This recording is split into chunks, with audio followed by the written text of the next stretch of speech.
Perfecto. Bueno, chicos, hoy vamos a empezar con, como decía Carlos, con los temas de la materia. Vamos a ver qué es la filosofía en general y después nos metemos un poco en lo que es filosofía del derecho. Voy a usar una metodología nueva, que es con unos PowerPoint que armé, a ver cómo sale, ustedes me dirán después. A ver, voy a intentar compartir pantalla.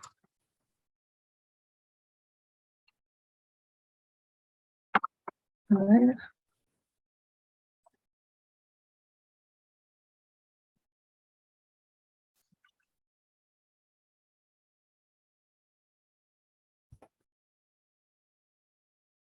¿Ahí se ve bien?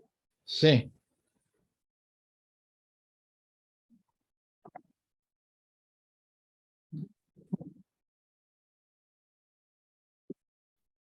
Bueno, empezamos primero a ver lo que significa filosofía. Viene del término griego philos, que significa amor, y sofía, que significa sabiduría. Para Platón, que después vamos a ver más adelante lo que es el dualismo ontológico, y cómo distingue él el mundo de las ideas del mundo sensible. No sé si se acuerdan, en el curso de ingreso vimos el mito de las cavernas, quizás lo tengan presente, o por alguna otra lectura que hayan hecho en algún otro momento de sus vidas, pero bueno, después lo vamos a ver un poco más detenidamente. Y para Platón existen, en base a estos dos mundos, dos tipos de saber. ¿Sí? Uno es el doxa, que es el perteneciente a este mundo sensible, que es un saber que se obtiene sin buscarlo a través de los sentidos. Y por otro lado está el epísteme, que pertenece al mundo de las ideas, que es un conocimiento verdadero, ya no a través de los sentidos, sino a través de la razón. Y con el epísteme, que nosotros lo relacionamos con la ciencia, es con el material que trabaja la filosofía. Cuando decimos ciencia, no nos referimos a la ciencia de la naturaleza, ¿no? a la ciencia esta de las leyes de causa y efecto, de las leyes causales, que ante el mismo fenómeno se produce idéntica consecuencia. No nos referimos a este tipo de ciencia, sino a lo que son las ciencias sociales, ¿sí? Que no se produce un idéntico fenómeno, sino que lo que interesa es que ese fenómeno pueda ser comprendido y explicado a través de la razón, ¿no? De un proceso intelectual reflexivo. Con este material es el que va a trabajar la filosofía. El filósofo, en base a este concepto que damos etimológicamente, es un amante de la sabiduría, ¿sí? Y te dice en principio que todos tendemos a eso, todos por naturaleza tendemos a querer saber, ¿no? A buscar el saber. Pero, pues también lo vamos a ver más en detalle, la filosofía trabaja con un pensamiento que se llama pensamiento crítico. Con respecto al término sabiduría, no puede definírselo en forma concreta, sino que, como bueno, dice acá el PowerPoint, es una virtud del intelecto que hace posible la captación de los niveles más profundos del ser. ¿Sí? Es el producto de esa conjunción entre la ciencia y la habilidad intuitiva que tiene el ser humano, que es la inteligencia. ¿Sí? A eso se refiere la sabiduría. La filosofía tiende a llegar a eso. Y tiende a llegar a la sabiduría a través de interrogantes. Estos son los elementos con los que trabaja la filosofía. La filosofía no parte de respuestas dogmáticas, sino parte de preguntas. Esas preguntas en muchas ocasiones inquietan o perturban, y a través de estos interrogantes lo que se intenta formar es un pensamiento independiente y una crítica al conjunto de creencias y conocimientos establecidos. Estos interrogantes que plantea la filosofía, a la vez nos obligan a buscar respuestas, los cuales generan las cuales generan nuevos interrogantes, ¿sí? Así trabaja un poco la filosofía. El objeto de la filosofía, bueno, la filosofía intenta responder ante problemas trascendentales y también ante problemas que aparecen en la vida cotidiana. En cuanto a los problemas trascendentales, por ejemplo, entender cómo es la existencia, cómo es el conocimiento, cómo es la verdad, el bien. Profe, se escucha un poco bajo. Se te estaba yendo el sonido, Manu. A ver, ahí, ahora se escucha mejor. Sí, repetir el pedacito ese de vuelta, por favor. Perfecto. Decíamos que la filosofía intenta responder. Perdón, voy a admitir a dos chicos que veo que están acá en lista de espera. Ahí estamos, ahí seguimos. Que la filosofía intenta responder ante problemas trascendentales y también problemas que aparecen en la vida cotidiana.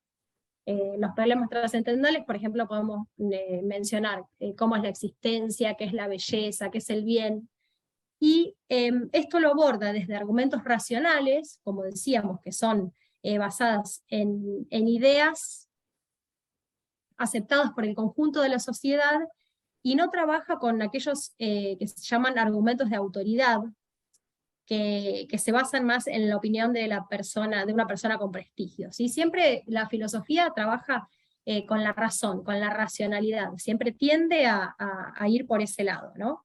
Y como decíamos, estos problemas los intenta resolver no de un modo negligente o dogmático como la ciencia, sino de manera crítica, ¿sí? Críticamente. Y el objeto de la filosofía es la interpretación de la existencia humana. La tarea consiste en mostrarle al ser humano cuál es y dónde yace el sentido de su vida. Eso es lo que intenta hacer la filosofía. Parte de diferentes puntos, pero siempre el objeto es el mismo, ¿sí? De todas las ramas de la filosofía parten de distintos puntos, pero siempre el fin es el mismo. Y en cuanto al fundamento de esa interpretación, es el autoconocimiento de la persona y la investigación del mundo que lo rodea, y en este punto se relaciona con la ciencia, ¿sí? Cuyo objeto es el conocimiento metódico de la especie humana y del mundo que lo rodea. Pero la ciencia tiene un límite, que es que ese conocimiento tiene que ser susceptible de prueba. ¿Sí? Ahí, así se diferencia la filosofía de la ciencia. A ver, esperen que no puedo pasar el PowerPoint, ahí está.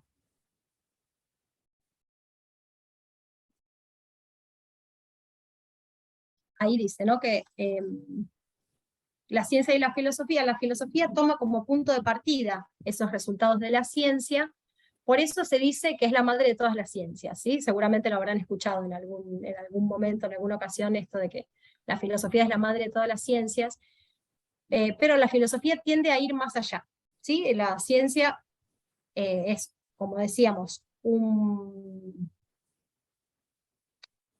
tiene esa limitación, que es un conocimiento susceptible de prueba. En cambio la filosofía, al contrario, siempre tiende a ir más allá, por eso la supera.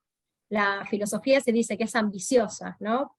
Porque se sustenta y reflexiona apoyada en los saberes científicos disponibles, pero siempre intenta superarla. Esto, en este punto es importante que el filósofo, mientras más cerca esté de este conocimiento científico, más sólidas van a ser sus conclusiones. La filosofía no llegamos a hacer filosofía si solamente consumimos material científico, ¿no? Siempre tenemos que estar ahí cerca de la ciencia, pero intentar ir un poco más allá y superarla. Y otra diferencia entre la ciencia y la filosofía es que la ciencia estudia los fenómenos sin inquirir sobre la esencia de lo real. En cambio, la filosofía, además de ver lo que es realmente, también intenta saber cuál es el substratum de lo existente, ¿no? Que es el deber ser. Después vamos a ver, cuando veamos las principales ramas de la filosofía, cuáles son las que abarcan cada uno de estos de estas partes, ¿no? Como decíamos, la filosofía tiene que rebasar a la ciencia y tomar del conocimiento científico todos los puntos de apoyo para realizar su tarea específica. La tarea específica de la filosofía es añadir al conocimiento científico la interpretación. Y esto lo hace a través de distintos métodos. No utiliza el método empírico como la ciencia, reconoce la importancia de esos datos empíricos, pero utiliza otros métodos, como el análisis conceptual, la especulación, los experimentos mentales y otros similares.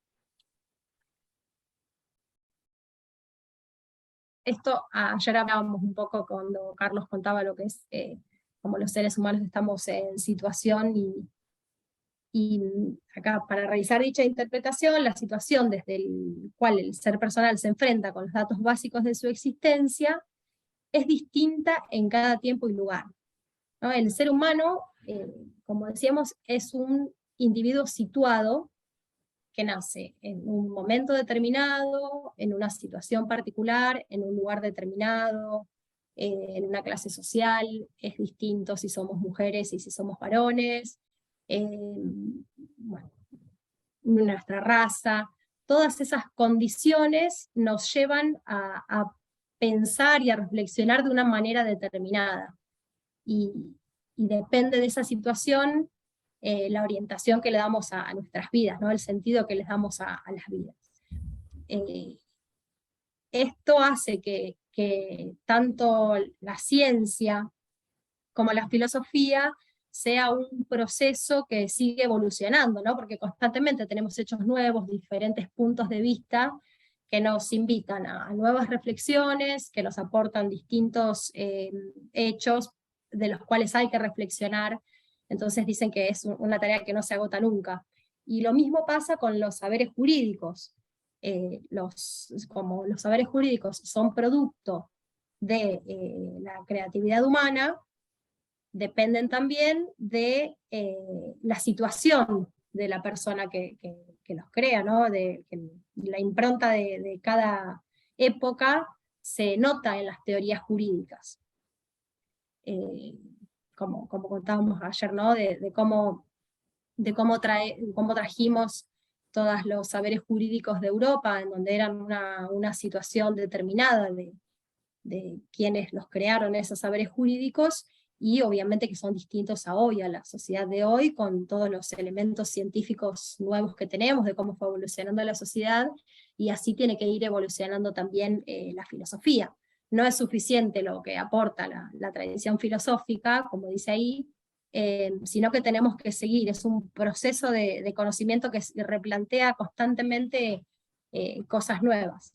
Esto no significa que tenemos que renunciar a verdades absolutas, porque hay elementos que se repiten constantemente a lo largo de la historia, y con eso son los que tenemos que empezar a trabajar, que también, como dice acá, esos elementos constantes deben experimentarse por nuevos caminos vivenciales, porque sigue pasando lo mismo, pero en esos elementos constantes vamos a ir encontrando la esencia de lo que queremos conocer. El objetivo de la filosofía es hacer pensar de manera crítica, cuando la mayoría repite y se resigna a lo establecido. Este pensar de manera crítica no es un pensar de cualquier manera, ¿no? Y ahora vamos a ver un poco lo que es el conocimiento crítico, el pensamiento crítico, y cómo la filosofía es quien articula esa forma de pensar, digamos, ¿no? Y en cuanto a esto que dice, que es pensar de manera crítica cuando la mayoría repite y se resigna a lo establecido, también tiene que ver con lo que contábamos ayer un poco de la filosofía como alternativa contrahegemónica. El pensamiento crítico nosotros lo aplicamos para intentar discernir la realidad de lo que nos dicen, de lo que percibimos, a partir de un análisis razonado. Es como lo que proponía Descartes, ¿no? Dudar de las informaciones y dogmas que nos rodean, hasta que nosotros mismos podamos darles veracidad o ignorarlos, ¿sí? De acuerdo a empezar a esas dudas nos van llevando a preguntas, esas preguntas nos van llevando a respuestas, y ahí empezamos a tratar de separar, ¿no?, la información verdadera de la no verdadera, y con eso se busca tener una idea justificada de la realidad. A eso va el pensamiento crítico. Y no aceptar ciegamente lo que nos dicen. Y la filosofía es la actividad que permite una práctica íntegra de este pensamiento crítico. Como dice acá en el PowerPoint, el pensamiento crítico es el proceso de dudar de las afirmaciones que en la vida cotidiana suelen aceptarse como verdades. ¿Sí? Es la capacidad para analizar y evaluar la información existente respecto a un tema determinado. Acá es lo que decíamos, intentamos esclarecer la veracidad de esa información y alcanzar una idea justificada. Si me permitís. Etimológicamente. Sí. ¿Cómo? Si me Sí, permitís. que es la ahí, capacidad. Sí, es la capacidad para analizar y evaluar la información existente de algún tema determinado, y intentando esclarecer la veracidad de esa información. La veracidad o no. Etimológicamente, la palabra crítica viene de crisis, ¿no?, que es separación, que por extensión es elección. Entonces, la crítica implica esa toma de posición. Ser crítico significa tener la capacidad de juzgar una situación adecuadamente. Sí, es ser cuestionador de estas certidumbres, y como dice Araujo Frías, que es un autor que hay varios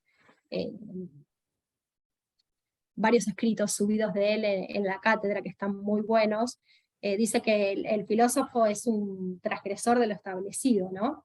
Y que a la vez es creativo, porque con sus preguntas, con sus interrogantes, que para eso se necesita creatividad también, se ayuda a proponer contenidos nuevos y alternativas a otros conocimientos ya dados. Si me dejas, quería ahí, si me das un segundo. ¿Me escuchás? Sí, te escucho, Carlos. Cuando empezamos arriba, no, quería marcar 4 cosas. Donde dice: es el proceso de dudar de las afirmaciones que en la vida cotidiana suelen aceptarse como verdades. Pensar qué situaciones o qué es lo que puede aceptarse como verdad cotidianamente. Y ahí aparecerían varias posibilidades. Por ejemplo, las más habituales serían, que mencionaste, hoy creo que lo mencionaste, el tema de los dogmas.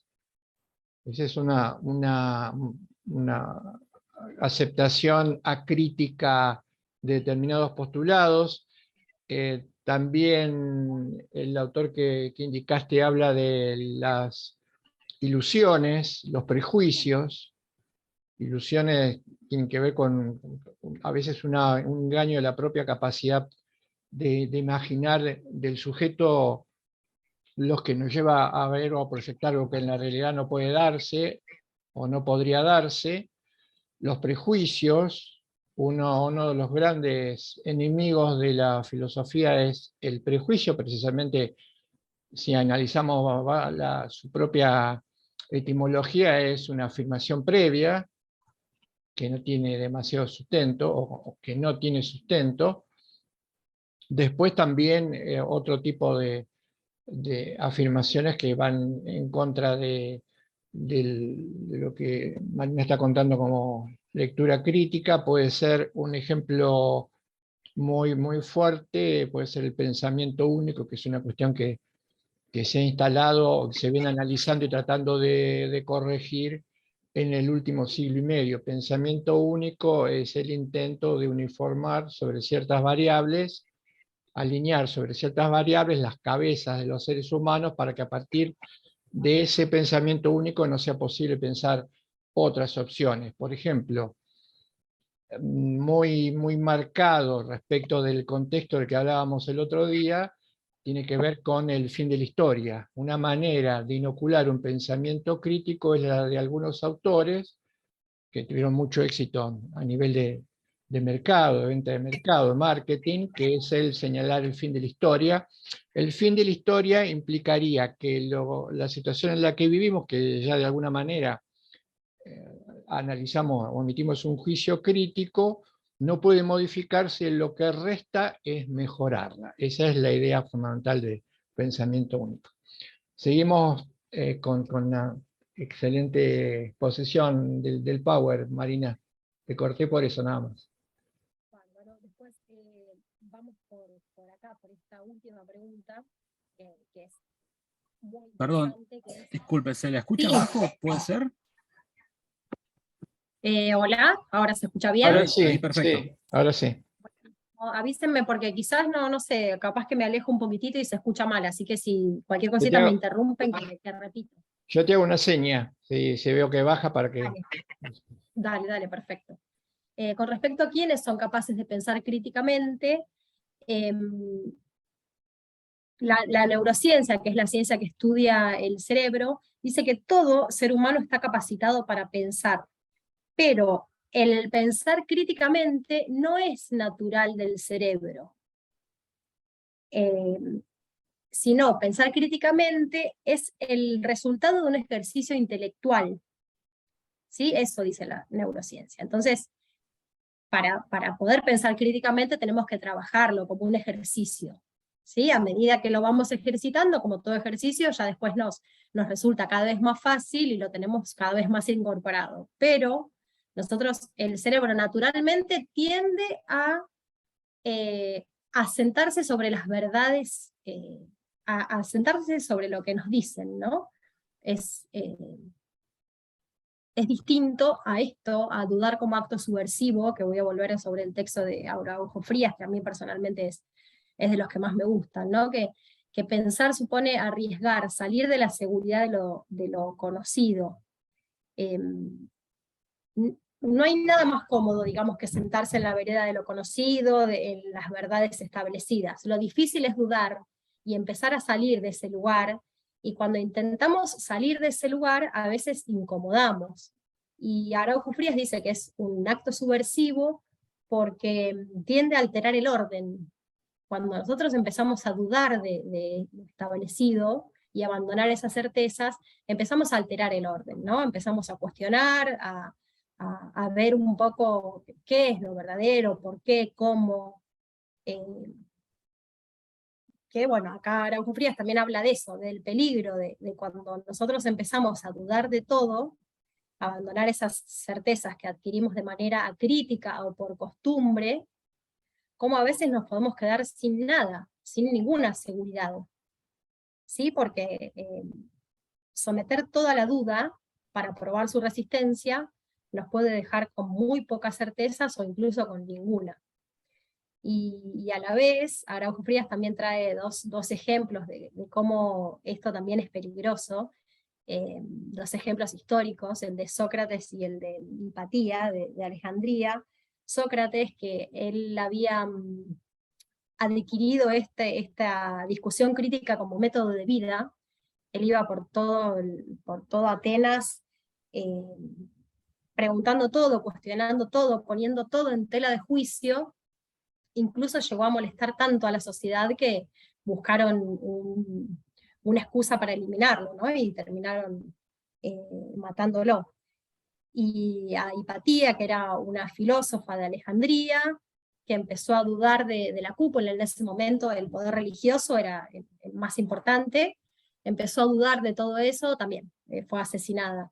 Entonces Araujo Frías habla un poco también del peligro de transgredir un poco el orden, pero incluso después se pregunta si vale la pena, y sí, por supuesto que vale la pena, mucho más en este momento en donde estamos tan expuestos a información que nos viene de todos lados, bueno, de internet, de los noticieros, estamos todo el tiempo expuestos a información. Entonces, que nosotros tengamos esa capacidad para dudar de todo lo que escuchamos y tratar de llevarlos con racionalidad a su veracidad o no, es importantísimo. En este momento dice Araujo que es un deber moral que tenemos todos de empezar a cuestionarnos todo, ¿no?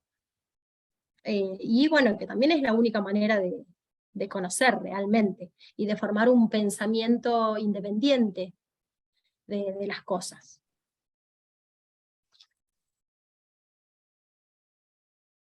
Acá tenemos de nuevo. Okay. La filosofía es una forma de pensamiento cuestionador. No es una doctrina, la filosofía, sino que es una actividad del pensamiento que afirma la vida agitando la conciencia, dice también Araujo Frías, y exponiendo el movimiento al pensamiento, y filosofar es pensar críticamente, y no es un producto terminado, sino que, como decíamos hoy al inicio, es un proceso. Constantemente tenemos que estar trabajando con toda la información que recibimos, con esto de la duda, de los interrogantes, de buscar respuestas, de buscar certezas. Es un proceso que no se agota nunca, también por lo que contábamos hoy de los seres en situación, de que todo el tiempo estamos recibiendo información desde otras situaciones, con distintos puntos de vista. Entonces es un proceso que no se agota nunca, es un quehacer cotidiano, dicen. También, como hablábamos también de que no solo es para los problemas trascendentales, sino los problemas de la vida cotidiana. Y este saber filosófico requiere racionalidad, claridad, confrontación y duda.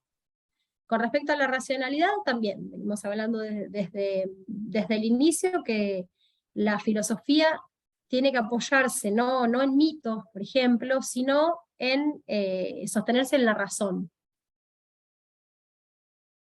Por otro lado, requiere conceptos claros, que no sean oscuros, y la confrontación. La filosofía no es una actividad en soledad, ¿sí? Yo no puedo filosofar sola, sino que necesito exponer mis ideas al juicio de los otros, ¿sí? Porque así, generando nuevas dudas, es donde llegamos a las certezas. Y la duda es una condición necesaria para filosofar, ¿sí? La capacidad de dudar es lo que nos lleva a poder filosofar. Aunque parezca que las cuestiones de controversia son infinitas, todas las cuestiones se reducen a estas tres variedades, que son: si existe la cosa, qué es la cosa y cómo es la cosa.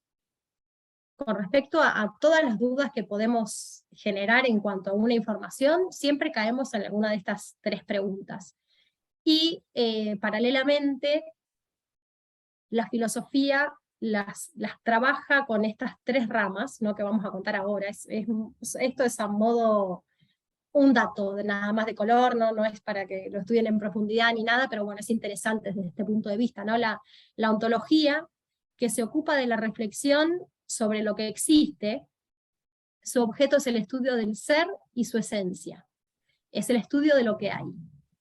Con respecto a la epistemología, se ocupa de la reflexión de lo que podemos conocer y los métodos para lograrlo.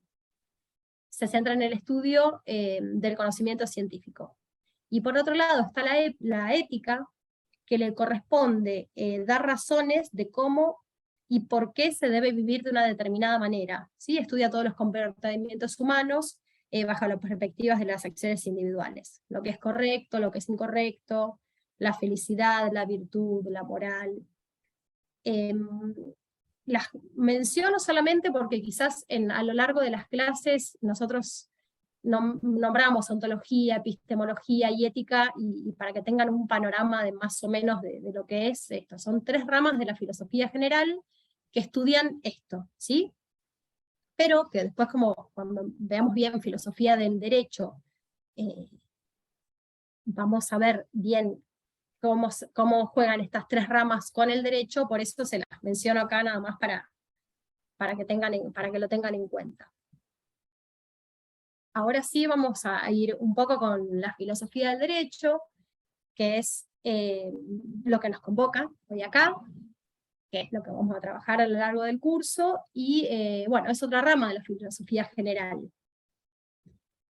La filosofía del derecho lo que hace es cuestiona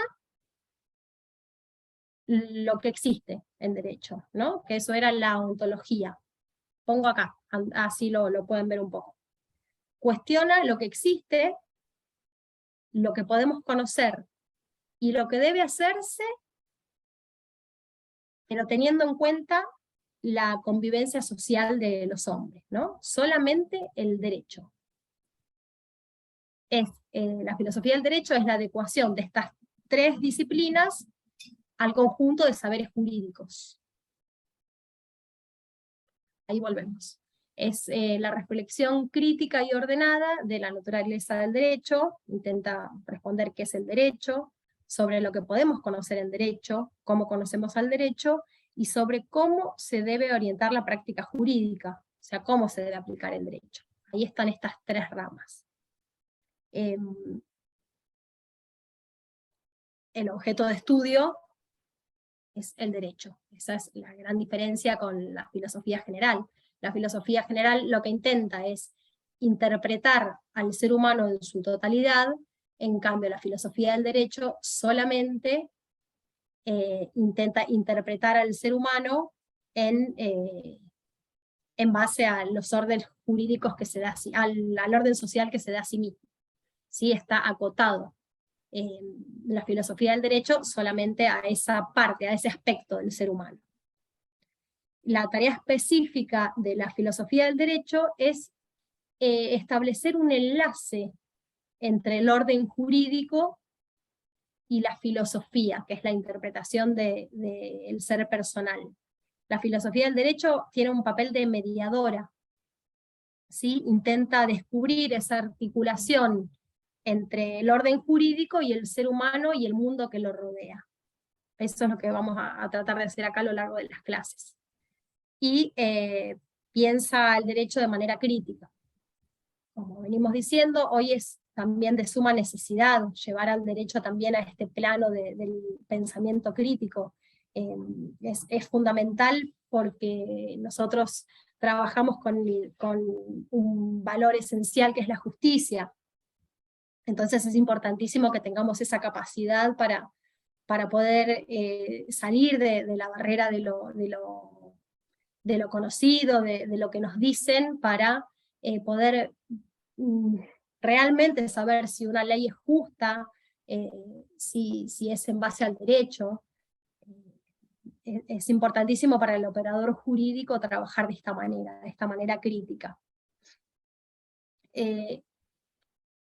Pero incluso a pesar de ello, la filosofía del derecho es una rama que queda ahí medio colgada, porque los filósofos dicen que es de los abogados, y los abogados dicen que es de los filósofos. Entonces es como que nadie se hace cargo de filosofía del derecho, y incluso nuestra facultad un montón de veces dicen que es una materia que quizás no tiene importancia, y no, acá vemos que es trascendental, porque el abogado no solo trabaja con estos saberes jurídicos, sino también trabaja con un montón de aspectos de las personas que no tienen que ver con lo jurídico, ¿no? Entonces es también importantísimo tener estas bases, y estas bases frescas, ¿no? El derecho como objeto de reflexión jurídica, o sea, la filosofía cumplió un papel muy importante en la reflexión del fenómeno jurídico desde los inicios. La misión siempre fue de la filosofía enjuiciar al derecho y poner en cuestión la naturaleza y sus fundamentos. Como vemos acá, tiene su origen en los inicios del quehacer filosófico. Los griegos se enfrentaron con los fenómenos jurídicos y las instituciones legales con espíritu filosófico respecto a la naturaleza del derecho y la justicia. Y más tarde tuvo un papel muy importante en lo que fue la Declaración de los Derechos del Hombre y del Ciudadano.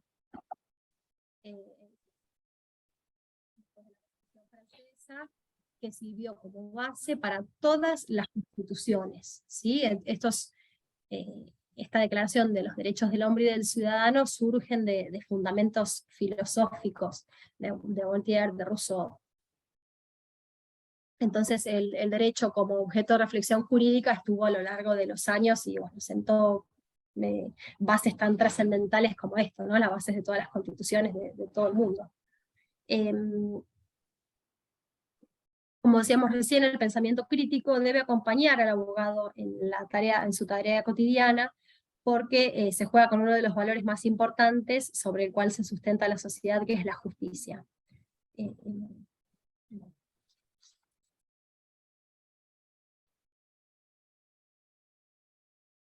Como decíamos recién, tanto los abogados como muchísimos otros dan por sentado todo el saber respecto al derecho, por lo que les dijeron, ¿no? Que determinada ley es justa, la justicia es lo que está contenido en los códigos, y al operador del derecho le sirve la filosofía para indagar todo eso, para cuestionar las verdades jurídicas, de qué es el derecho, qué es la justicia, qué es la persona, qué es la pena, qué es el delito.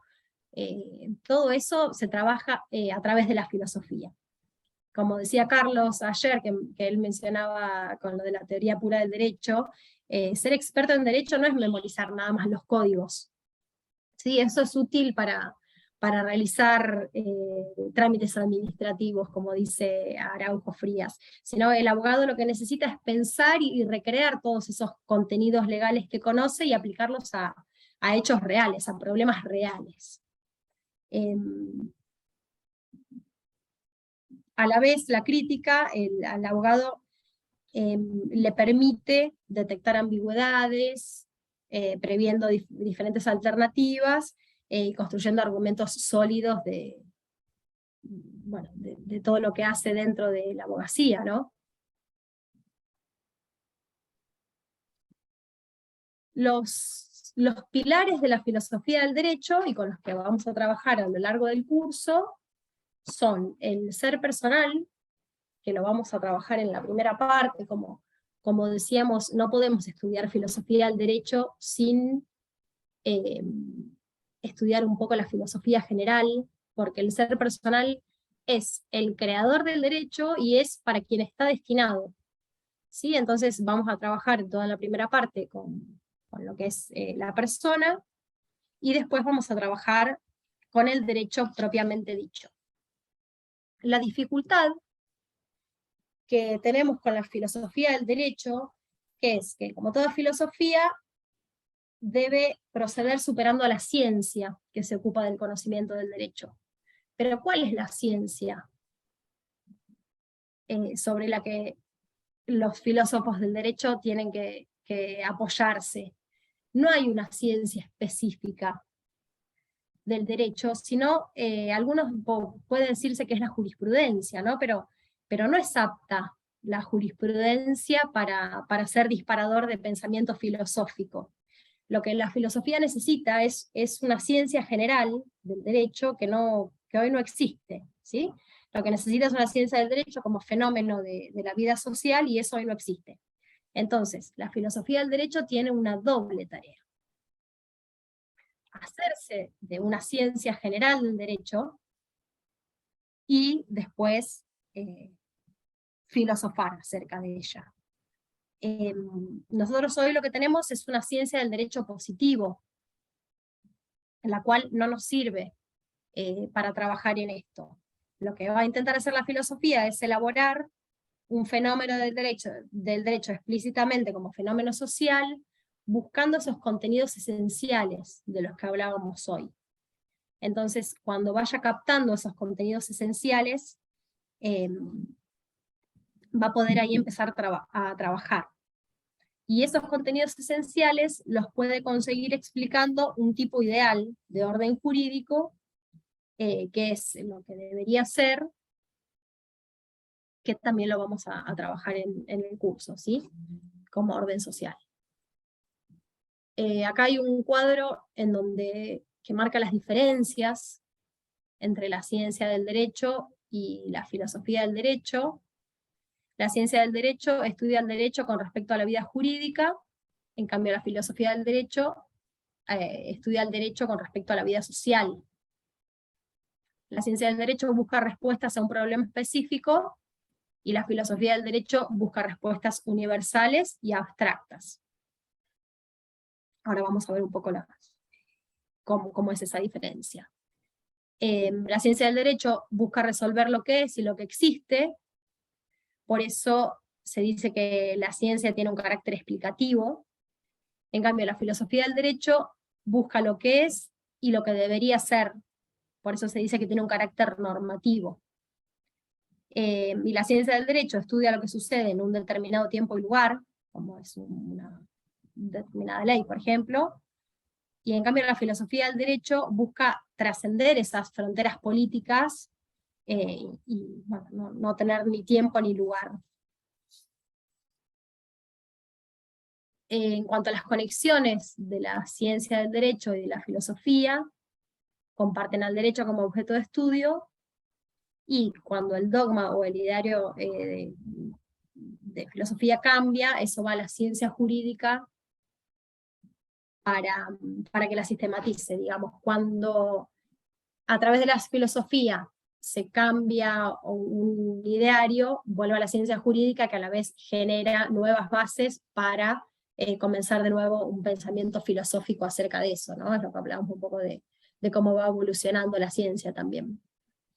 Y acá es muy importante, como para ir cerrando el tema y marcar la delimitación del campo de la filosofía del derecho, hacer una distinción entre dos cuestionamientos. Uno es, ¿qué es el derecho en la República Argentina? Esta respuesta va a ser una respuesta acotada, cuyo contenido será la normativa que constituye el orden jurídico de nuestro país. Y eso son las ciencias jurídicas, y es lo que estudiamos en el resto de las materias de nuestra facultad. ¿Sí? Nuestra facultad se llama Facultad de Ciencias Jurídicas y Sociales. Nosotros lo que vemos en la facultad es qué es el derecho en la República Argentina. En cambio, nosotros en Filosofía del Derecho vamos a trabajar sobre una pregunta, que es ¿qué es el derecho?, que nos va a llevar a una respuesta universal, en donde lo que vamos a intentar hacer es buscar esos rasgos esenciales, genuinos e imperecederos del derecho, y sacar un concepto de derecho que trascienda esas fronteras políticas, ¿sí? Y que sea también atemporal, digamos, es lo que acá está bien delimitado el campo de la filosofía del derecho, y lo que vamos a trabajar en este curso. No sé si tienen alguna pregunta, después igual voy a subir el Power para que lo revean. Los escucho si tienen alguna pregunta. ¿Lo podés volver? ¿Se puede volver al comienzo? ¿Lo podés volver al comienzo? ¿Esto? Bueno.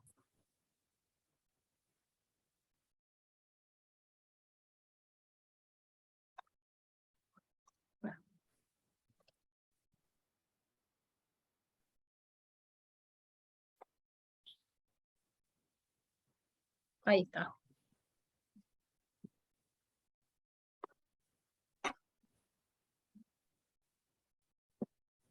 Decime cuál, Carlos, crees que... Sí, no, era por ahí te digo que lo corras. Pero bueno, ahí hablamos, es como una especie de verdad establecida, a ver si practicamos si tienen algún cuestionamiento, alguna pregunta. En principio creo que se tiene que haber entendido muy bien, porque fue muy clara la Profesor. Sí, sí, te escuchamos. Sí, no, coincido que muy claro fue todo. En cuanto a la verdad establecida, lo tomé como muy amplio el término.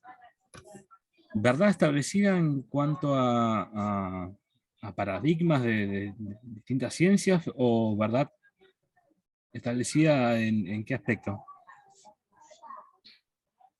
A ver, sí, es interesante la pregunta, también resulta amplia. Primero, a- habría dos opciones, ¿no? En materia de pensamiento. Y creo que también en el Power que lo elaboró Marina estaba marcada. Es admitir si admitimos o no la existencia de verdades, o el término verdad, que está también muy cuestionado. Incluso hoy en día hay un intento muy denodado por generar un estado de cosas o una especie de cultura en donde la noción de verdad, como la conocíamos habitualmente, se nos quiere hacer pensar que ya no existe, ¿no? Se habla de posverdad, esto tiene que ver mucho con la mentira y el engaño y la ficcionalidad. Tendríamos dos opciones, ha habido siempre dos opciones. Pensar que la verdad tiene entidad, como pensar que no la tiene. Si tuviéramos que tomar partido, nosotros tomamos partido por la opción que dice que es posible alcanzar la verdad. Pero acá habría que agregar algo más. Nosotros vamos a hablar, o a veces lo decimos, o a veces no, en cada cosa que contamos, pero partimos de una pretensión de verdad. Nuestra lectura, la lectura que pretendemos hacer del derecho, tiene una pretensión de verdad. Pretensión de verdad implica que, como hablábamos recién en rasgos de la filosofía, tiene que discutirse, tiene que argumentarse, tiene que cotejarse. No decimos esto que estamos contando es una verdad y a partir de aquí extraemos una serie de consecuencias. No. Hablamos de una interpretación, perdón, hablamos de una pretensión de verdad. Esta pretensión de verdad, ¿qué nos permite? Primero, nos permite dos cosas. Una, que tenemos que tener cierta flexibilidad respecto del conocimiento. ¿Qué quiero decir? Nosotros somos, lo hemos venido hablando, contando, los seres humanos somos seres finitos, somos seres situados, limitados. Por lo tanto, podemos decir, apuntamos a la búsqueda de la verdad, pero no, como nuestra condición finita y situada y limitada solo nos va a permitir un cierto acercamiento a lo que sea la verdad, sin que esto tenga que ser desmerecerse. Por eso cada situación, vos hablabas hoy en la pregunta, mencionaste, hiciste referencia al paradigma, a los paradigmas. El conocimiento ha variado, ha evolucionado en función de que un paradigma es reemplazado por otro y tiene que ser reemplazado por otro cuando los seres humanos evolucionamos, nuestro conocimiento de la realidad también evoluciona. Por lo tanto, la evolución sobre la percepción de la realidad hace que tengamos que modificar esos paradigmas. Y uno podría pensar, entonces, el conocimiento es un conocimiento endeble. No es un conocimiento endeble. Va a depender del grado de evolución del humano en el momento en que se acerque al conocimiento o intente abrir nuevas vías para el conocimiento. Entonces, no cabe ninguna duda que si se modifica la óptica o la lectura y yo veo el fenómeno de mejor manera, tengo que modificar total o parcialmente el paradigma existente. ¿Y qué sería paradigma? Para meternos todos en la discusión. Paradigma sería una manera de definir determinadas cosas, y a partir de esta definición, por ejemplo, qué es la sociedad, no se puede ir más allá. Entonces, ese paradigma sobre qué es la sociedad, históricamente puede o funciona mucho tiempo. Hay paradigmas, sobre todo en la ciencia, que han durado siglos, pero en algún momento se modificaron. Un Sí, autor... yo recuerdo, perdón, Sí, ¿no? Que lo interrumpa, recuerdo no hay problemas, decime.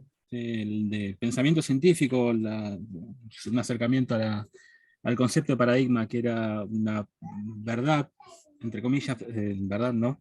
Sí, Generalmente aceptada por la mayoría del ámbito científico. Ujú. en cuanto a determinado tema.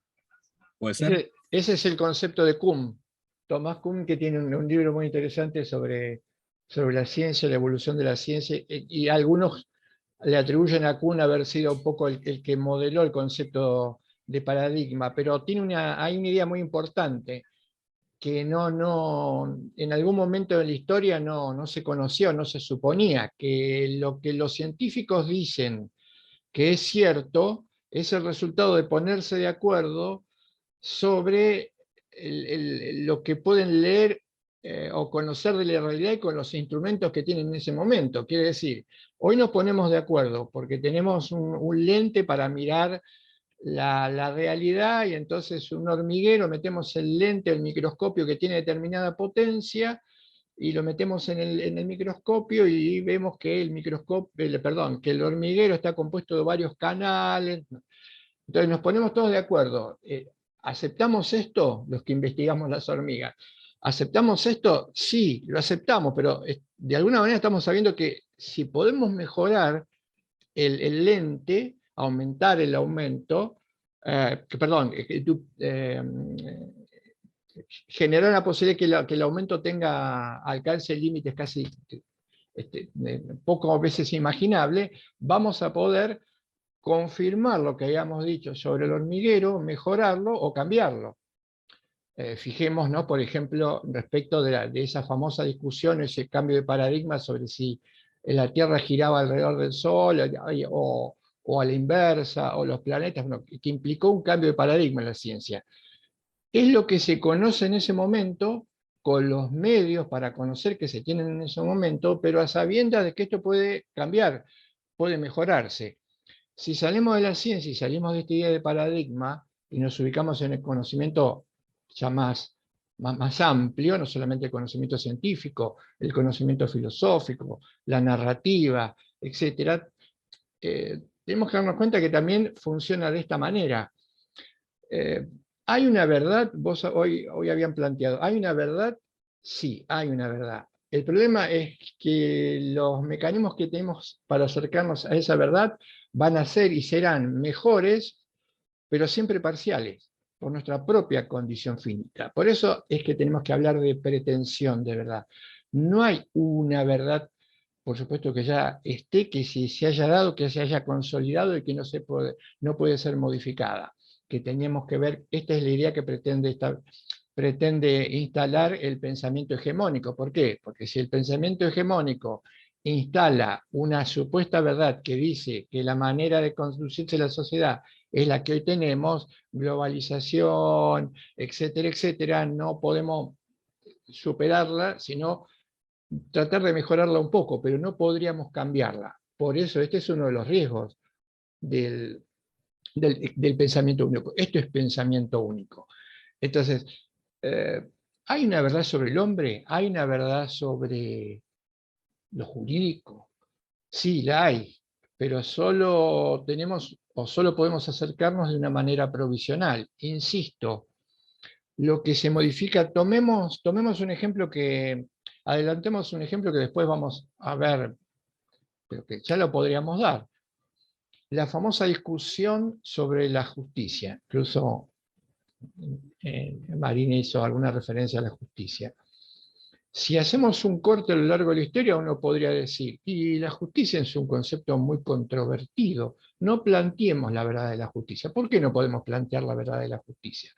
No la podemos plantear porque si analizamos lo que pensaban los griegos, allá lejos y hace tiempo y hace siglos, y vemos lo que hoy podría entenderse por justicia, prácticamente las diferencias entre el alcance de la justicia en esa época y la actualidad son abismales. Y ahí viene el ejemplo de la esclavitud. Entonces, no corresponde hablar sobre la verdad de la justicia. No es así. No es así. Hay un error. La cuestión no está en la modificación del término justicia, cuyo concepto es verdadero y como tal es absoluto. El problema está en la percepción de la justicia. Lo que varió fue la percepción, la lectura de la justicia, no la noción de justicia. Y acá tengo justo en el Power, que está hablando de la situación, ¿no? Para realizar dicha interpretación, la situación. El pensamiento, después voy a volver un poquito a recuperar una idea para contar algo del pensamiento y cómo nos ponemos nosotros frente a la filosofía. La situación es determinante. Cada cultura piensa los problemas que de alguna manera, y es cierto, se dijeron son comunes, pero si la situación es diferente, un problema común tiene que ser resuelto de una manera diferente.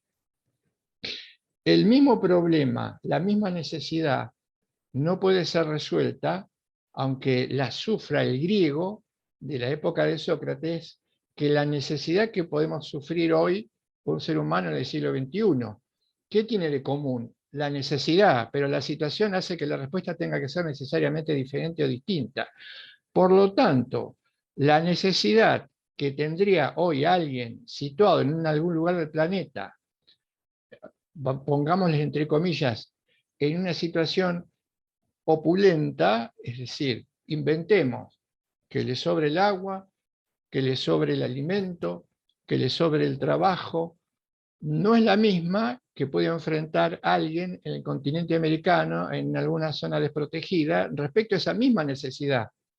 También tenemos necesidad, o tienen necesidad de agua, de alimento, de cultura, pero la respuesta, dada su situación, al problema tiene que ser enfocarlo de una manera diferente y darle una respuesta diferente. Por ejemplo, piensa en esto, ¿cómo es tan decisiva la situación para pensar la realidad de los seres humanos, que si hay alguien que tiene en exceso abrigo, alimentación y confort, no va a pensar nunca, y sí podría pensarlo, que el que no lo tiene o no tiene nada de abrigo, de confort y de alimento, sea el resultado de que él no lo tiene porque el otro lo tiene. Entonces, el pensamiento, la reflexión va a ser diferente. En la primera situación, y tratando de jugar un poco de manera muy optimista, ni siquiera puede llegar a imaginarse que su abrigo y su alimentación es la falta de abrigo y falta de alimentación del otro. Para poner una situación, si se quiere, optimista.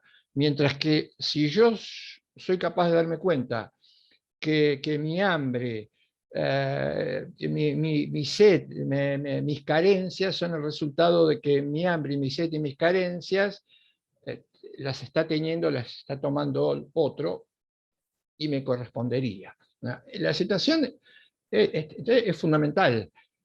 Es fundamental. Y la situación es un aliado. Descubrir el carácter situado, nuestro carácter situado, es un aliado en el pensamiento, porque barre con los prejuicios.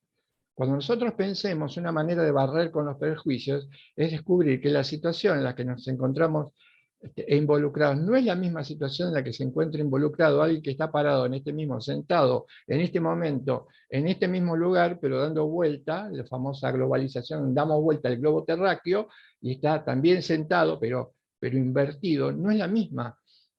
Por lo tanto, su manera de interpretar la realidad, que es igual, pero es diferente, conforme su situación. Fíjense, pensemos la destrucción de las culturas. ¿Cómo se han destruido culturas en estos últimos siglos? La destrucción de la cultura. Cada cultura aporta un conocimiento específico. Entonces, mutilamos el conocimiento. Hemos mutilado el conocimiento. Y ese conocimiento es fundamental, porque yo estoy sentado acá, y mi vista hacia el horizonte tiene ciertas características, que no es la misma vista que el que está viviendo hoy en este momento, pero en las antípodas del planeta tiene respecto a la realidad. Y uno podría decir, en principio, que yo estoy equivocado, o el que está del otro lado del planeta está en lo cierto, o a la inversa. No, diría, yo tengo una lectura, el problema puede ser que no puedo imaginarme que hay otro que en la misma situación hoy, porque está en un lugar diferente, tenga una lectura distinta. ese es el gran problema, uno de los grandes problemas que tenemos que superar los seres humanos, que es la madre de los prejuicios y es el no tener en cuenta este carácter situado. ¿Mm? Ya lo vamos a estudiar, vamos a contarlo con más detalle, pero tratando entonces si se quiere, no dar una respuesta conclusiva, porque no hay una respuesta conclusiva, pero sí que te oriente o que los oriente, consideramos que hay una verdad, esta verdad es absoluta, lo que los seres humanos hacemos, o a veces dejamos de hacer, es mejorar esta lectura o interpretación de la verdad con sus altos y bajos, y eso va a depender, o eso tiene que ver con que solo podemos esgrimir una pretensión de verdad.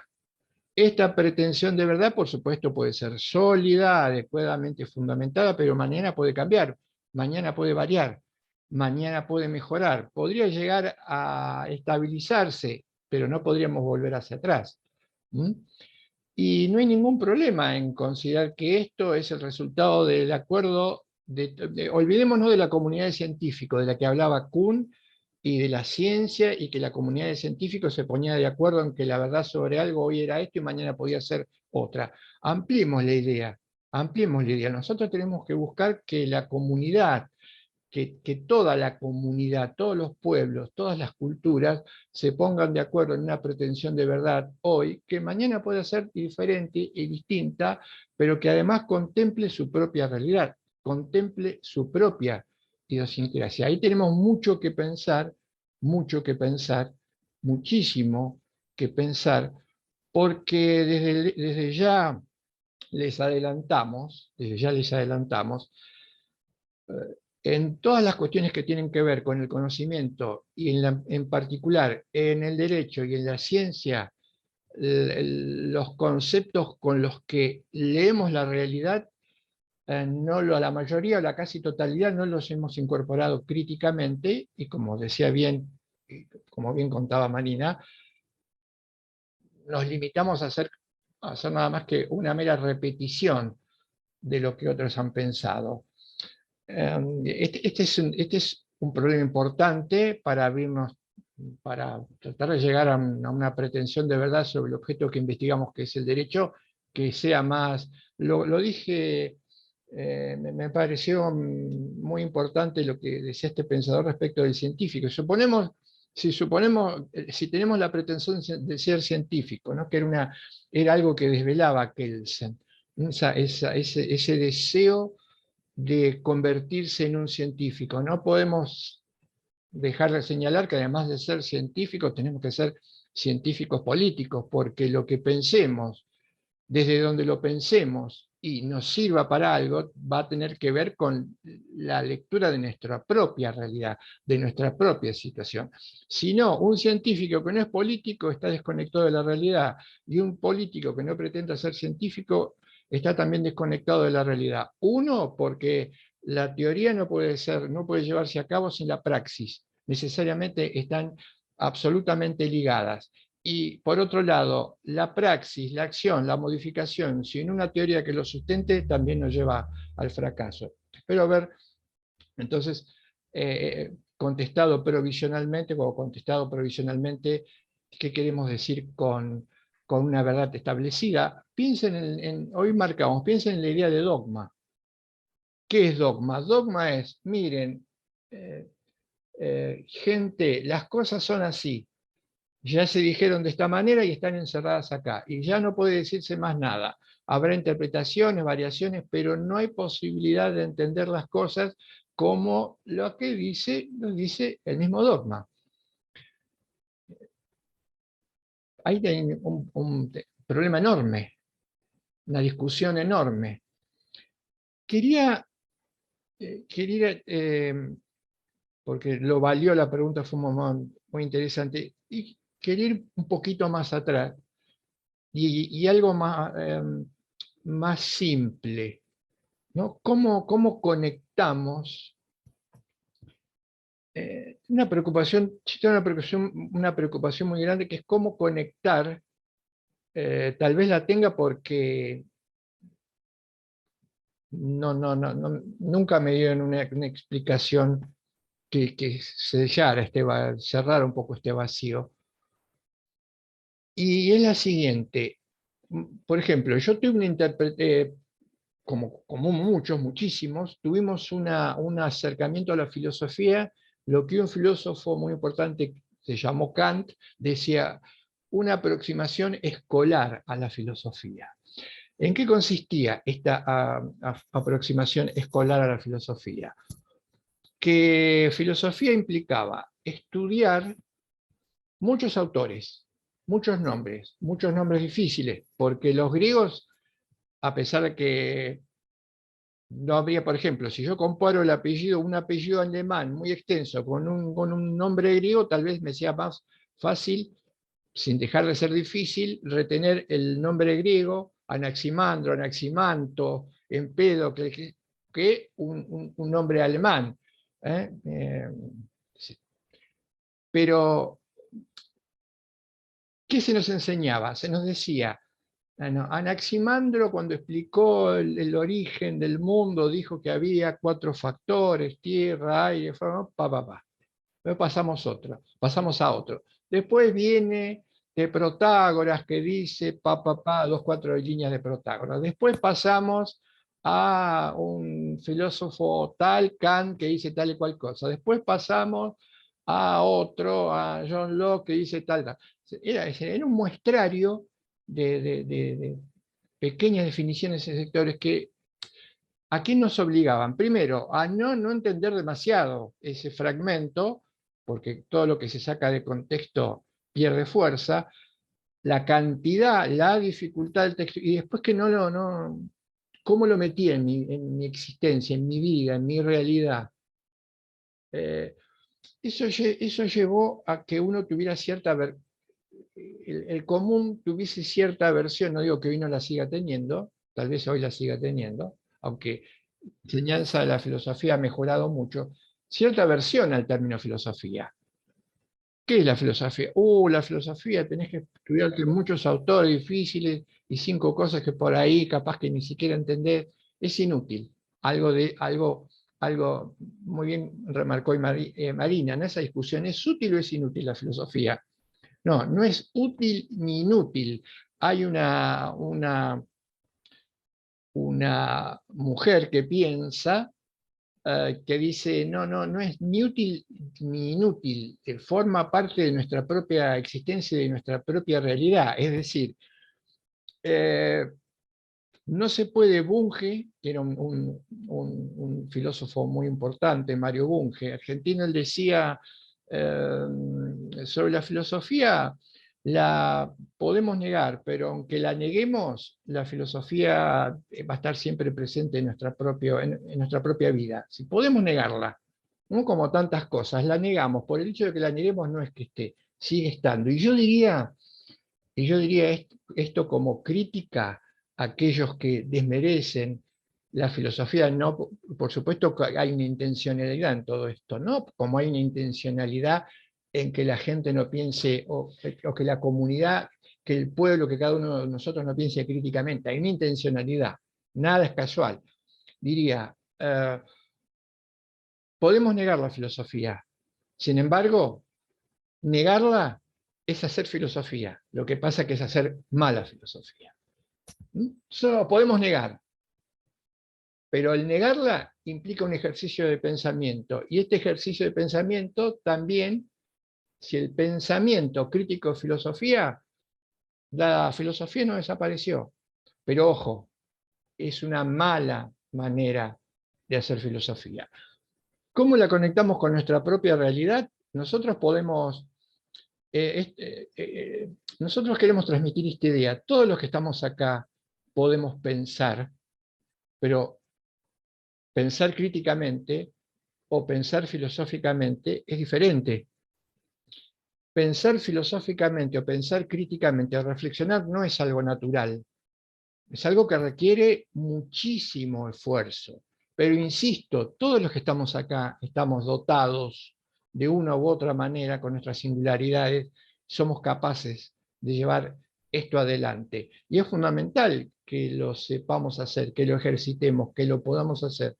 ¿Por qué? Porque uno de los grandes problemas, la filosofía, es intentar responder a los problemas que nos acucian y dar, aunque sea, soluciones transitorias, pero provisionales, pero pensar nuestros problemas. Uno de los grandes problemas que como sociedad tenemos hoy es que no nos hemos liberado del yugo, es decir, eh, seguimos colonizados, hemos eliminado la colonización histórica o situada, pero no hemos podido eliminar la colonización mental o a nivel de pensamiento. Este también es un problema muy grave. Este también es un problema que hay que verlo. Por decirnos de alguna manera, nos hemos liberado en un primer paso. Esta liberación tiene que ver con una liberación histórica o situacional, pero no nos hemos liberado del pensamiento colonial, que es el que se construye a partir de esta situación de invasión, destrucción cultural, etcétera, etcétera. Bueno, ahí hay una cuestión bastante importante y clave. Entonces todos podemos hacerlo. Luypen, que es un filósofo del derecho al que nosotros nos referimos en más de una oportunidad, él dice, para pensar o para reflexionar hay que tomar distancia.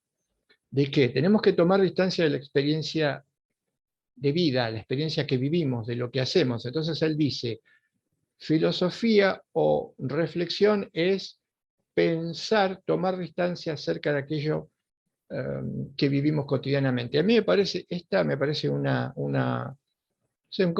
concepto muy bueno, tomar distancia de aquello que hacemos, vivimos cotidianamente. Pero este tomar distancia implica o nos hace aparecer la reflexión. Reflexión, ¿qué sería reflexionar? Reflexionar sería como una especie de un movimiento segundo, viene de espejo, de despejar o de reflejar lo que vivimos. Pero es cierto, el pensamiento crítico no es muy amigo de la velocidad. El pensamiento crítico no es muy amigo del tratar de resolver la cuestión que nos acucia aquí y ahora. Hay que tomar un poco de distancia. Si bien es cierto que se puede reflexionar más allá de la urgencia del momento, no suele ser lo mejor. La reflexión implica distanciarse un poco de aquellos problemas que a uno lo acucian o lo desvelan. Entonces, todos podemos pensar. ¿Pensamos bien naturalmente? No. Lo dice muy claramente Araujo. No pensamos bien naturalmente.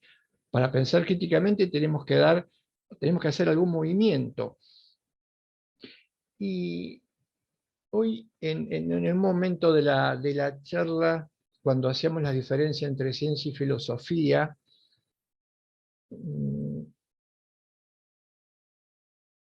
se hablaba de ciertas problemáticas o de cierto desajuste entre la ciencia y la filosofía. La ciencia nos tendría que dar ciertos insumos para que nosotros podamos pensar.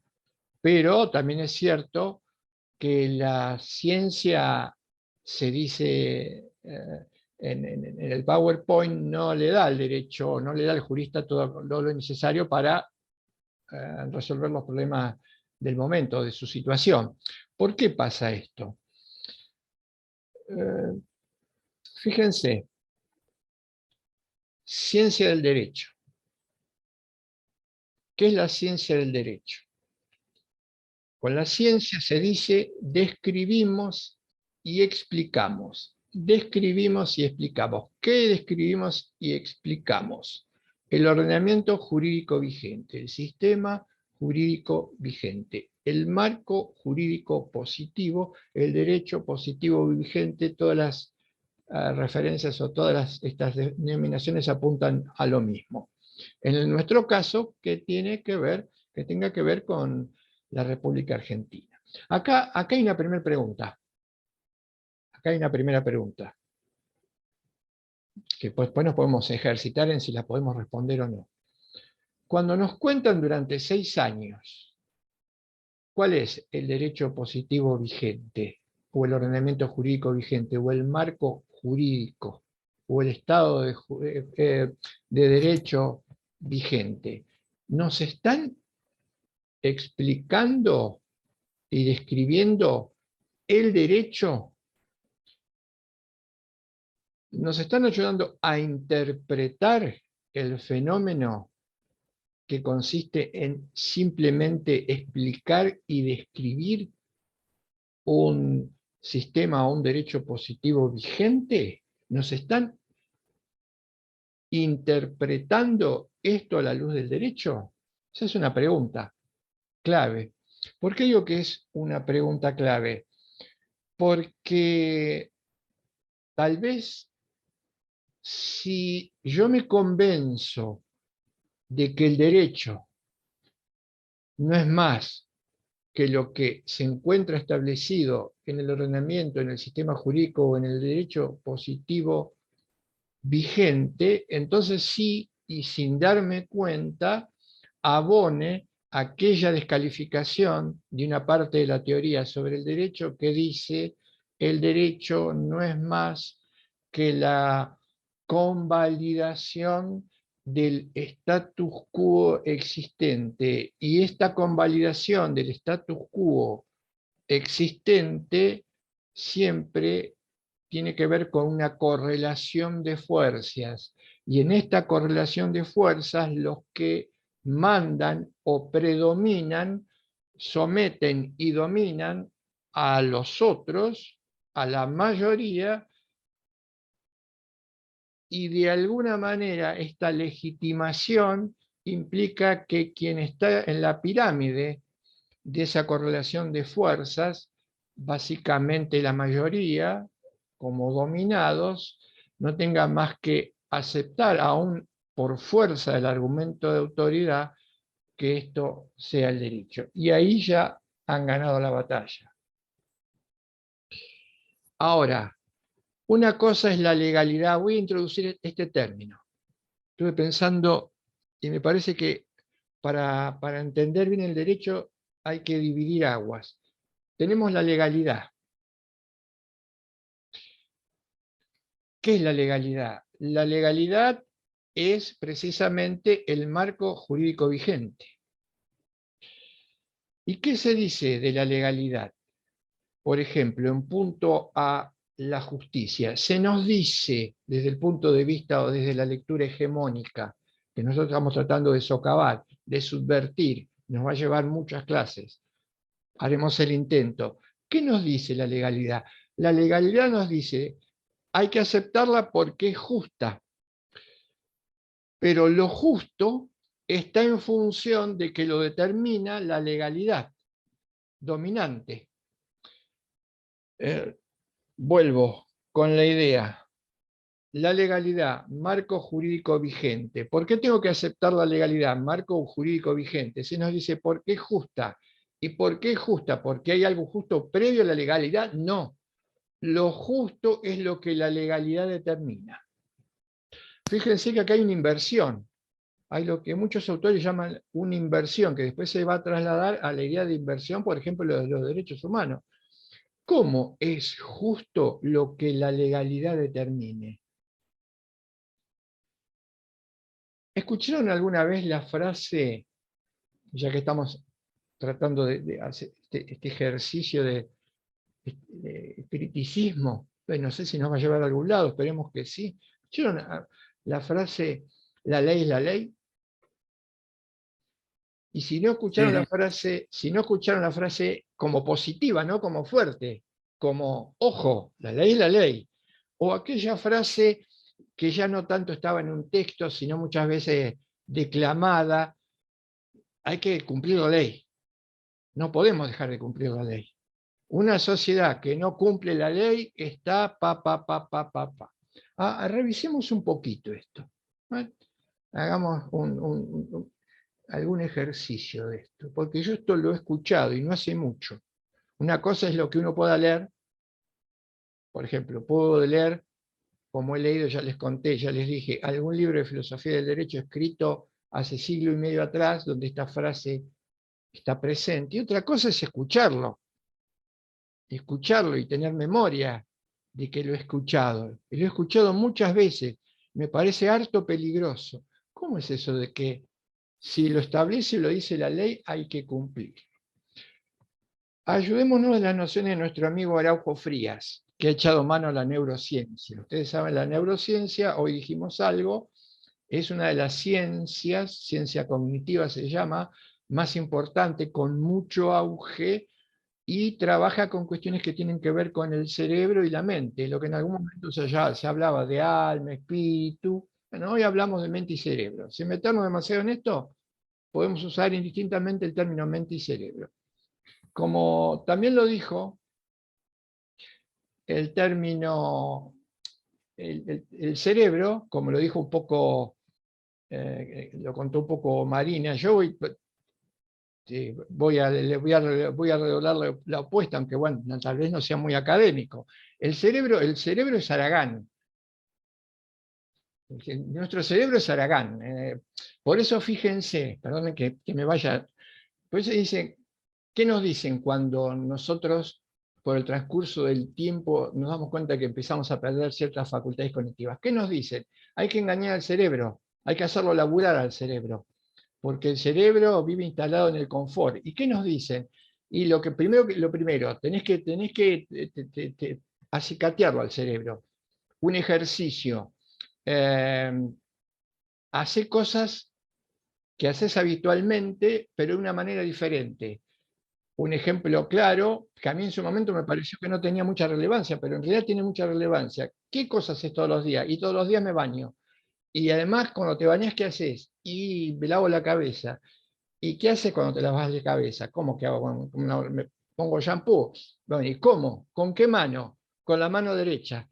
¿Y recordás haberte lavado alguna vez la cabeza de una manera diferente con la mano izquierda? Y empiezo a... No lo hice nunca. No, un ejercicio para romper el confort de este gordo que tenés instalado en tu cabeza, que es el cerebro, es hacer cosas que haces siempre, pero de manera diferente. Por ejemplo, hacerlo con la mano izquierda.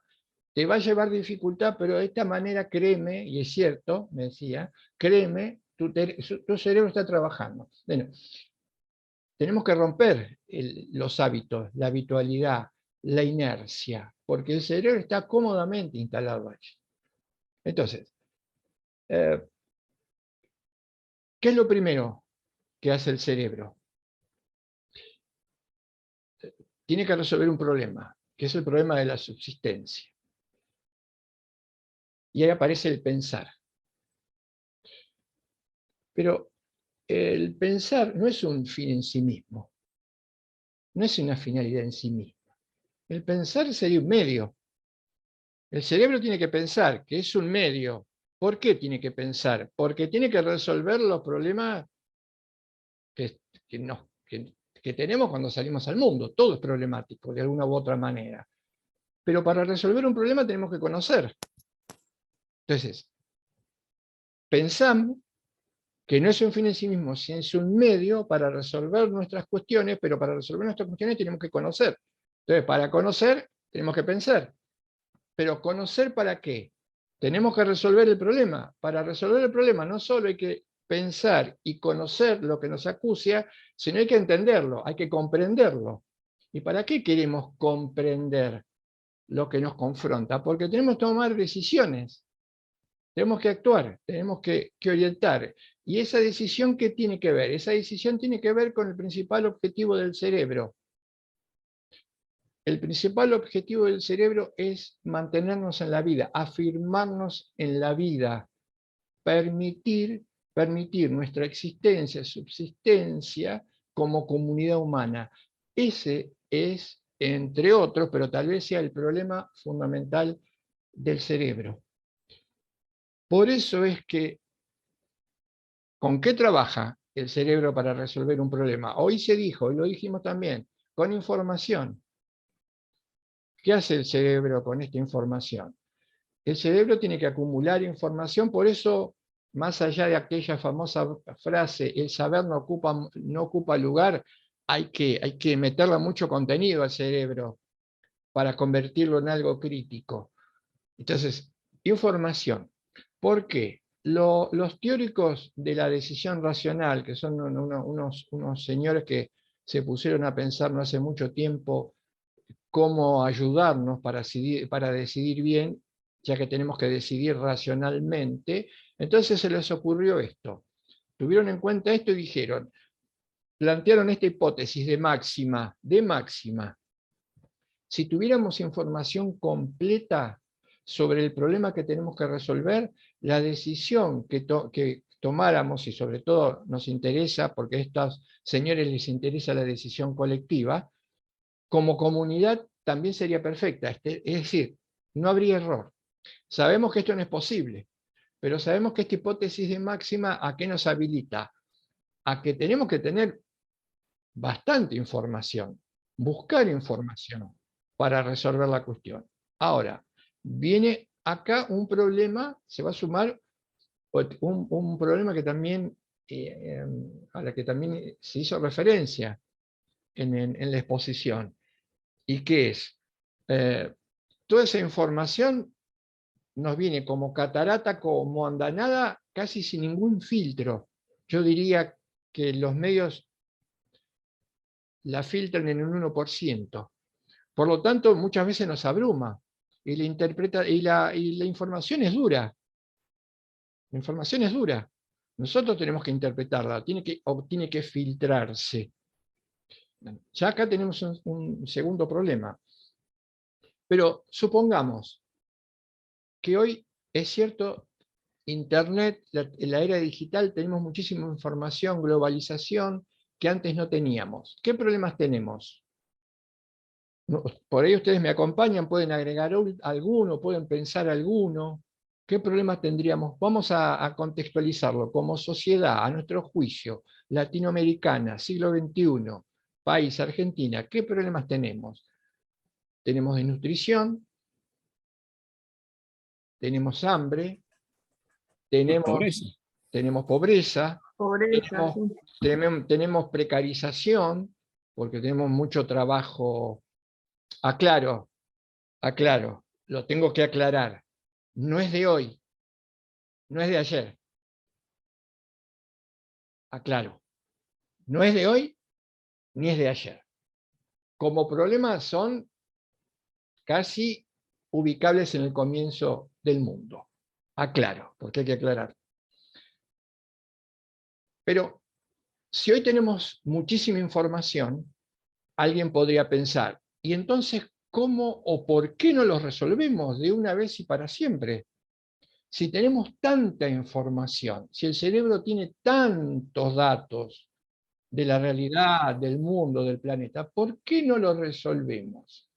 ¿Es que acaso entonces no tengamos esta capacidad de pensar o no pensemos? La respuesta tiene que ser rápida y contundente. No, esto pasa porque estamos pensando mal. No estamos pensando críticamente. Aclarémoslo un poquito más. Dijimos, pensar, conocer, comprender y decidir. ¿Y en base a qué el cerebro, nuestro cerebro, que es no un fin, sino un medio, articula respuestas a los problemas? La neurociencia dice, el cerebro tiene que crear mediaciones. El cerebro inmediatamente ante esto se da cuenta que tiene que crear mediaciones. ¿Qué serían las mediaciones? ¿O cuáles son las mediaciones? Son cosas que necesitamos para poder trabajar sobre la situación. Por ejemplo, las instituciones. Todos conocemos las instituciones. Nuestra vida se desenvuelve dentro de instituciones. El cerebro busca mediaciones y estas mediaciones son las instituciones, sobre la base de cierto criterio. El cerebro tiene que encontrar algún criterio valioso, algo de valor que permita encontrar estas mediaciones. Demos ejemplos de mediaciones. Ejemplos de mediaciones. La ley, la justicia, la democracia, el derecho si quieren, son ejemplos de mediaciones, instituciones. Con esto tratamos de resolver los problemas. Pero estas mediaciones son medios. Repito e insisto en esto, son medios. Tomemos el ejemplo de la ley, del que estábamos hablando hoy, y para cuestionar esta frase. La ley. Y cuestionar el hecho de que nos digan que hay que cumplir la ley, porque lo fundamental es cumplir la ley. Si no cumplimos la ley no podemos subsistir como sociedad. Bien. Mensaje que se manda desde la legalidad. Decíamos,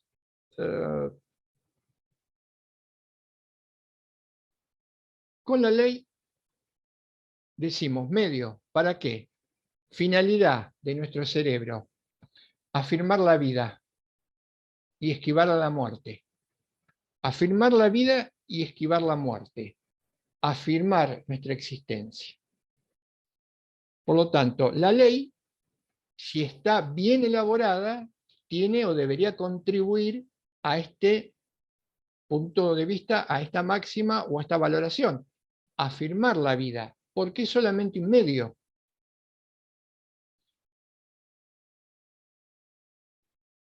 Pero se invierte la situación.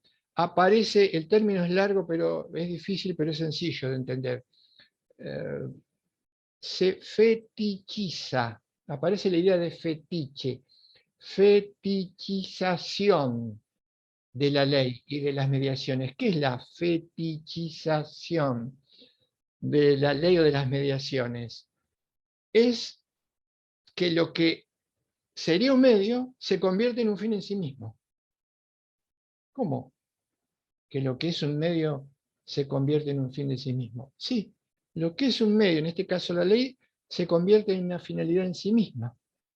Por lo tanto, si la ley se convierte en una finalidad en sí misma, esto implica que hay que cumplirla, diga lo que diga. Acá está la otra lista del inconveniente. Diga lo que diga. Y si la ley dice algo que no afirma la vida y que no esquiva la muerte, por ejemplo, contexto, mucha realidad, una ley que tienda a precarizar el trabajo, a precarizarlo. Tiene otro nombre, o se le suele dar otro nombre, que como denominación, y acá la legalidad juega con los eufemismos. Dice, porque claro, si a ustedes les dicen, hay algo flexible y hay algo rígido. Hay algo flexible y hay algo rígido. Dicotómicamente hablando, empezamos a mirar con desconfianza lo rígido y nos gusta más lo flexible. El eufemismo es, hay que flexibilizar las condiciones de trabajo. Saquemos el eufemismo y digamos las cosas, llamemos las cosas como tienen que llamarse. Se precariza el trabajo.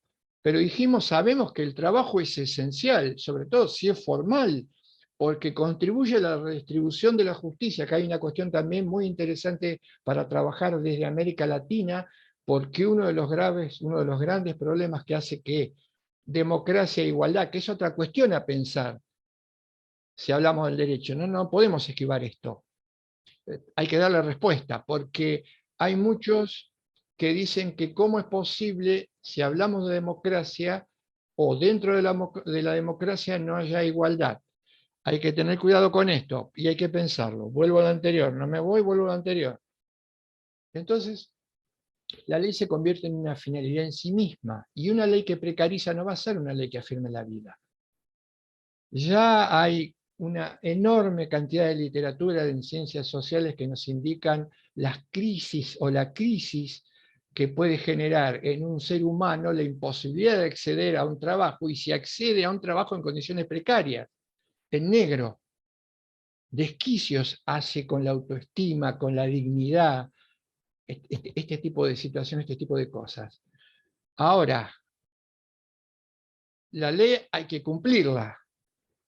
Entonces, si la ley dice, por ejemplo, inventado, hipotéticamente hablando, la legalidad, el marco, incluso la misma Constitución, hipotéticamente hablando, inventado, dice, ante un conflicto, una comunidad les dice, o dice, plantea, por favor, nuestra cultura, nuestra comunidad no podría seguir sosteniéndose en el ecosistema, se instala un mecanismo artificial que viene a extraer los recursos básicos, no voy a hablar con eufemismos, una minera viene a sacar los recursos básicos que tiene el suelo, que no solo genera una hecatombe a nivel ecológico, agota el recurso, produce trastornos para estas culturas, para esta comunidad, por favor, esto no puede seguir. Entonces, uno que pensaría, es cierto, la minera que como minera se maneja con el criterio de la tasa de ganancia, sin eufemismo,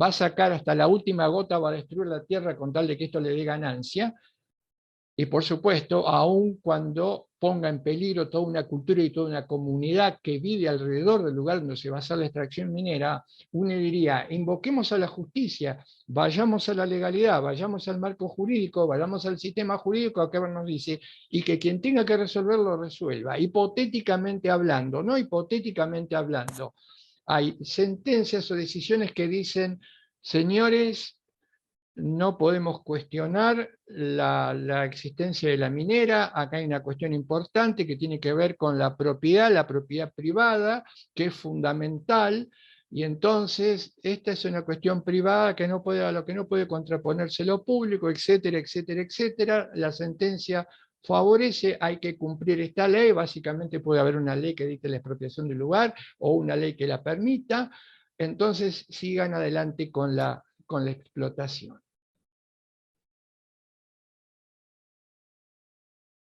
La ley, que se tiene que convertir en un medio para afirmar la vida, en este caso concreto de una comunidad puntual, estoy inventando. Después, si esto tiene algún resabio con la realidad, como dicen los famosos clichés de la televisión, no es culpa mía.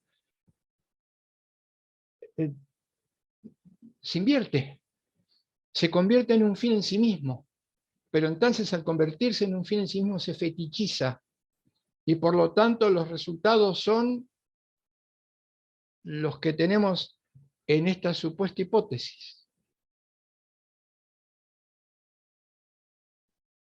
Legalidad. Legitimidad.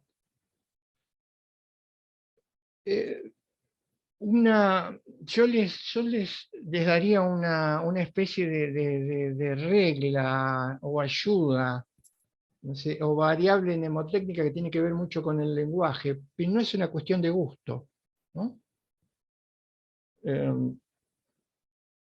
Para hablar de derecho, con todo el sentido, con toda la fuerza, tenemos que ser muy cuidadosos. Porque muchas veces se habla de derecho y lo que se está queriendo decir o se está haciendo referencia es al marco jurídico, es a la legalidad. Y esto no es derecho. Podría serlo. En la mayoría de los casos no lo es. Porque son dos cosas diferentes, son dos cosas distintas. La legalidad es una cosa, la legitimidad es otra. La creencia, el paradigma del que hablábamos hoy, el paradigma que importamos de Europa, instaló la idea de que el derecho, ya casi ni siquiera tampoco se hablaba de derecho, que la legalidad, el marco jurídico, la situación jurídica o el derecho positivo vigente, era eso, enormemente fetichizado. Porque, como dije hoy, no es casualidad. No es casualidad, ¿por qué no es casualidad? Porque allí aparece, en el año 1492 comienza la modernidad. En el año 1492 aparece uno de los grandes problemas que nosotros tenemos que resolver en este lugar del mundo, que fue la conquista y la destrucción de América, y la famosa frase que se le atribuye a Cristóbal Colón, ¿no? Algo así como, es un continente que está lleno de oro. Hay que ir a esos continentes porque están llenos de oro. Y el oro puede comprar hasta la entrada en el paraíso. Algunos pensadores, por ejemplo, un genial pensador argentino todavía vivo, Enrique Dussel, exponente paradigmático de la filosofía de la liberación. Nosotros tenemos una filosofía del diálogo que apunta a una liberación, porque precisamente nuestra filosofía del diálogo trata de hundir su criterio, su punto de partida en la consideración de lo que es el ser humano, pero al hacer esto descubre que el ser humano está atado, no está liberado. Está liberado de una situación colonial, pero no de una mentalidad colonial. Entonces, al mismo tiempo, aunamos una filosofía del diálogo con una filosofía de liberación, es decir, que nos libere. Bueno, Colón decía esto, a partir de ahí empieza la tasa de ganancia, empieza el lucro, empieza todo lo que nosotros conocemos, y que va de la mano de requerir un status quo que acompañe. La cultura tiene que acompañar a esta búsqueda incesante de la tasa de ganancia y de la tasa de lucro, que lleva a la destrucción de culturas, de pauperación, etcétera, etcétera. El poder y el dominio a través de la era digital, como de la cual habla el coreano Han, que plantea la idea de un poder de un lugar distinto. Hoy ya el poder no está, o está muy poco en las armas o en los tanques, está en la era digital, está en la digitalización y en los algoritmos. Es una forma mucho más lavada, disimulada, atractiva de ejercer poder y de dominación. Es otra cuestión a pensar, muchísimas y difíciles a pensar, que hay que pensar cuando uno se forma. Esto hay que pensarlo cuando uno se forma. Cuando no se trabaja en un ámbito de conocimiento, de formación, en un nivel universitario, evidentemente no lo estamos trabajando porque precisamente lo que se quiere es seguir con un estado de cosas que en vez de promocionar el pensamiento crítico, fomenta el pensamiento repetitivo. Y cerraba el argumento. Es un problema gravísimo, esta fetichización. Vamos a ver, por ejemplo, también que esto puede darse, hoy había planteado, no lo voy a resolver ahora, pero es bastante interesante el tema de la democracia y la igualdad, porque hoy nos están diciendo que cómo es posible que en sistemas que tienen formas de organización democrática la desigualdad sea moneda corriente. Y esto también es cierto, pero hay que pensarlo de manera crítica, porque la desigualdad no es el resultado de la democracia. La desigualdad puede ser el resultado de una democracia que en vez de convertirse en un medio, se haya convertido en un fin. Y si la democracia se convierte en un fin, acompañado de la conversión de la ley en un fin y no en un medio, probablemente el resultado sea una democracia que al convertirse en un medio deja de ser un fin. ¿Y en qué consiste o en qué se convierte? Simplemente la democracia consistiría en poner un sobre dentro de una caja de cada X periodo determinado de tiempo. Y esta es la conversión de la democracia en una finalidad, que por supuesto, si se convierte en un fin, ya no puede cumplir o servir de mediación para afirmar a una cultura en la vida, para afirmarnos en la vida, para admitir nuestra reproducción, nuestra situación. Y también es un problema importante. Y allí aparece la desigualdad. Pero claro, pululan, como contaba hoy María, para ir cerrando la idea, empiezan a pulular todos aquellos que no se sienten cómodos dentro de la democracia.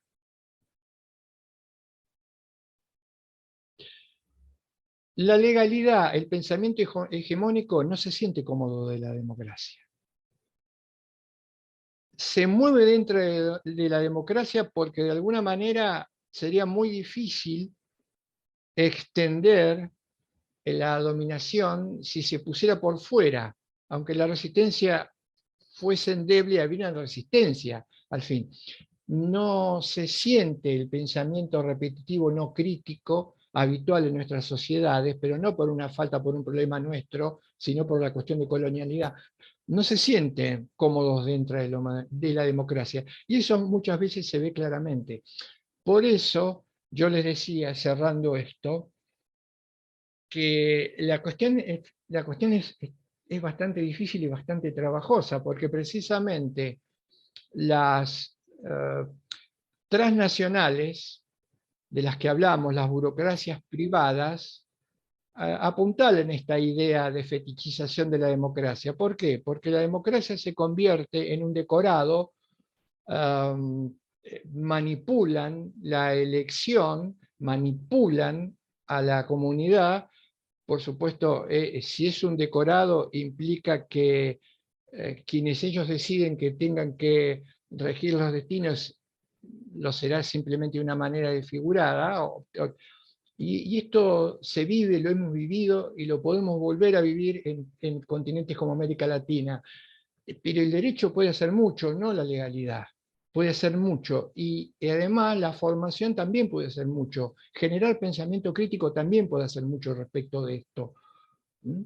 El cerebro, descubrir que esto es una fetichización. Yo les dije en la clase del lunes, esto es fuera del control de los propios estados, está fuera hasta del control parlamentario. No podemos controlar esta situación, no la controlamos.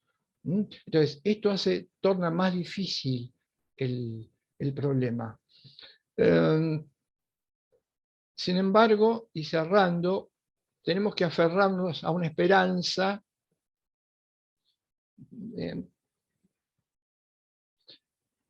Yo creo que hay que contar o hay que leer y tratar de leer la realidad como la realidad de alguna manera es, o intentan, o la han convertido en lo que es, lo que no implica que no se pueda cambiar.